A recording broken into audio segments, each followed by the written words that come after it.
पाकिस्तान की क्रिकेट में ये एक अलमिया रहा है कि इसमें ड्रामेबाजियां चलती रहती हैं। वर्ल्ड कप से पहले भी, वर्ल्ड कप के दौरान भी, वर्ल्ड कप के बाद भी बहुत कम ऐसा हुआ है कि हमने without any controversy Pakistan cricket को जो है वो ठीक तरीके से चलते हुए देखा हुआ है। और अभी ये जो 2024 T20 वर्ल्ड कप के बाद से शाहीन और बाबर को लेके एक कंट्रोवर्सी चल रही है, इसको मैं ड्रामा नहीं कहूंगा, इसको मैं फिल्म कहूंगा, और वो भी किसी एक सीजन की नहीं कहूंगा, कोई 3-4 सीजन ये चलेगी। अभी एक बहुत ही बॉन्डे तरीके से इस वक्त पाकिस्तान क्रिकेट बोर्ड के मामलात भी चल रहे हैं और इन प्लेयरों को लेकर जो मसले मसाइल चल रहे हैं, और चैंपियंस ट्रॉफी सर पे है और हम किसी और ही डगर की तरफ चल पड़े हैं। कसूरवार कौन है? क्या क्रिकेट बोर्ड है? क्या ये खिलाड़ी हैं? कौन है?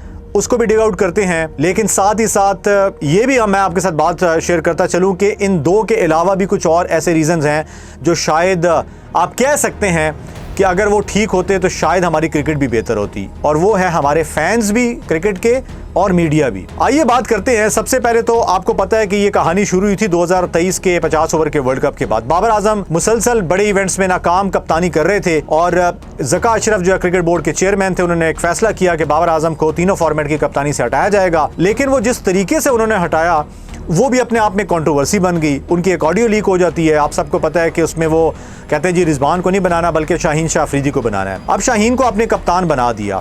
अब बैड लक शाहीन की ये देखें कि वो एक ही सीरीज में उन्होंने कप्तानी की कि इस दौरान दोबारा क्रिकेट बोर्ड की मैनेजमेंट चेंज हो जाती है, मोहसिन नकवी साहब आ जाते हैं और वो अपनी एक टीम ले आते हैं, और फिर ये फैसला होता है कि विदाउट एनी रीज़न शाहीन को हटा दिया जाए, बाबर को फिर लेकर आया जाए। अब जाहिर सी बात है ये एक फेवर वाला डिसीजन था कि बाबर आजम को ये पसंद कर रहे थे। यहाँ पे मोहसिन नकवी साहब का कसूर बनता था कि आपने मेरिट की बड़ी बातें की। यहाँ पे किस मेरिट की बेस के ऊपर आप बाबर आजम को कप्तानी में वापस लाए थे? क्या उन्होंने कोई बड़े इवेंट जिताए हुए थे? क्या उनकी कप्तानी बहुत अच्छी चल रही थी? क्या उनको जबरदस्ती हटाया गया था? नहीं जनाब, उनको हटाया जाने का तरीक़ाकार पे आप तो बात कर सकते हैं, लेकिन शायद आप ये कह सकते हैं बाबर की कप्तानी जानी चाहिए थी उस मौके पे। तो जनाब जब आप बाबर आजम को वापस लेकर आते हैं, शाहीन शाह अफरीदी को आप हटा देते हैं, तो क्या यहां पर क्रिकेट बोर्ड ने शाहीन शाह अफरीदी को एतमाद में लिया था? नहीं लिया था।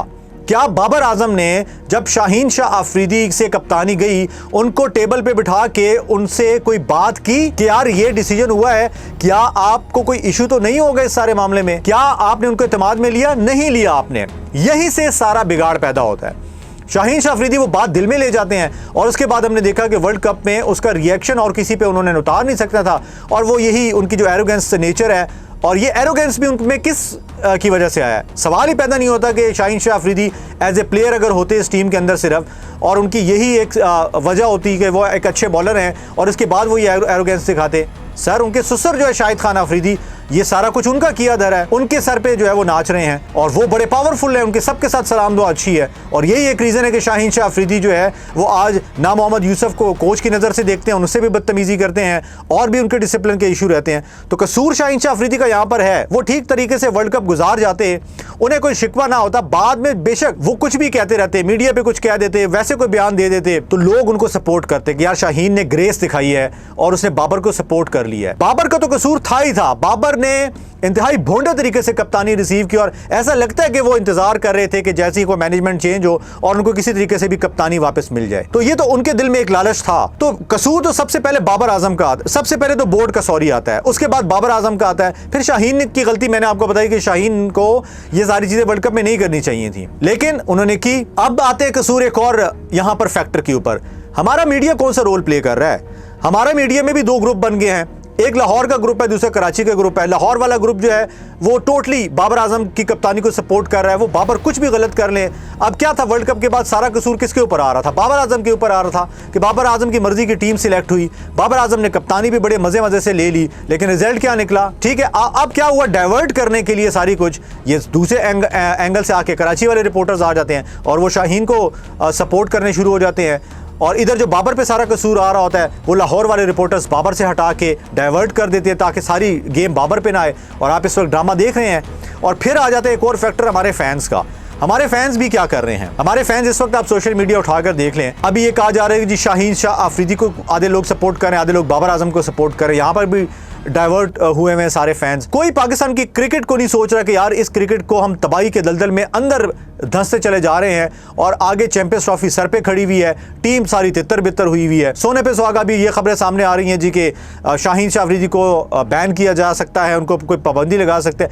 मैं तो पहले आपको सिंपल बता रहा हूँ, मुझे कोई ऐसी कोई बात नज़र नहीं आ रही, हो ही नहीं सकता ये शाहीन शाह अफरीदी को एक लंबे अरसे तक टीम से साइडलाइन करें। ये ज़रूर हो सकता है कि उनको एक आध सीरीज़ के लिए ये क्या है कि साइड पे कर दिया जाए कि उनको रेस्ट करा देते हैं, उनको फलाना कर देते हैं, और ये क्या है कि उनको बाद में ठंडा कर दिया जाए जी कि एक टीम में खेलना है। लेकिन सवाल यहाँ पर ये पैदा होता है, इतनी सारी इश्यूज़ के बाद, इतनी सारी चीज़ों के बाद, मैंने आपको याद होगा इसी प्लेटफॉर्म पर बैठ के मेरी माजी में वीडियो उठा के देख लें, मैंने ये बात की थी कि इतने बड़े इशू के बाद आपको क्या लगता है कि बाबर और शाहीन जो है वो इतनी बड़ी कंट्रोवर्सी के बाद क्या एक पेज पर होंगे? नहीं होंगे सर, आगे भी यही होगा। अगर इस मामले को ये दोनों जब तक नहीं चाहेंगे बैठ के हल करने के लिए, यानी शाहीन अफरीदी और बाबर आजम ये खुद बैठ के इस मामले को हल नहीं करेंगे और अपने दिलों से इन बातों को नहीं निकालेंगे, तो कोई तीसरा चौथा बंदा आके इस मामले को नहीं हल कर सकता। ये सिंपल सी मैं बात बता रहा हूँ। और नुकसान किसका होगा? पाकिस्तान की क्रिकेट का होगा। आप चौथे कप्तान को भी उठाकर बना लें सर, वो तब भी ग्रुपिंग शुरू हो जाएगी। एक बंदा उसके हक में होगा, एक बंदा अगेंस्ट होगा,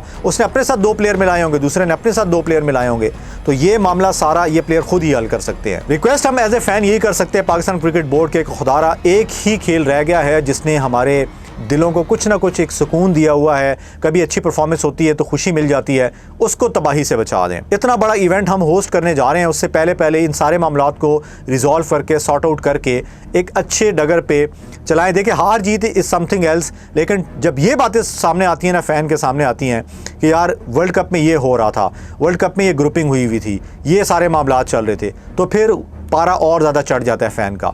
हार जीत और चीज़ है, वो फिर भी फ़ैन एक्सेप्ट कर जाता है, एब्जॉर्ब कर जाता है, लेकिन ये चीज़ें नहीं। तो खुदारा पाकिस्तान की क्रिकेट पे रहम करें और इसको बचाएं। दोस्तों, इस वीडियो को लाइक करें, सब्सक्राइब करें इस चैनल को, और हमारे इस चैनल को सब्सक्राइब करने के बाद बेल आइकन को प्रेस करें। आपसे फिर मुलाकात होती है। अल्लाह हाफिज़।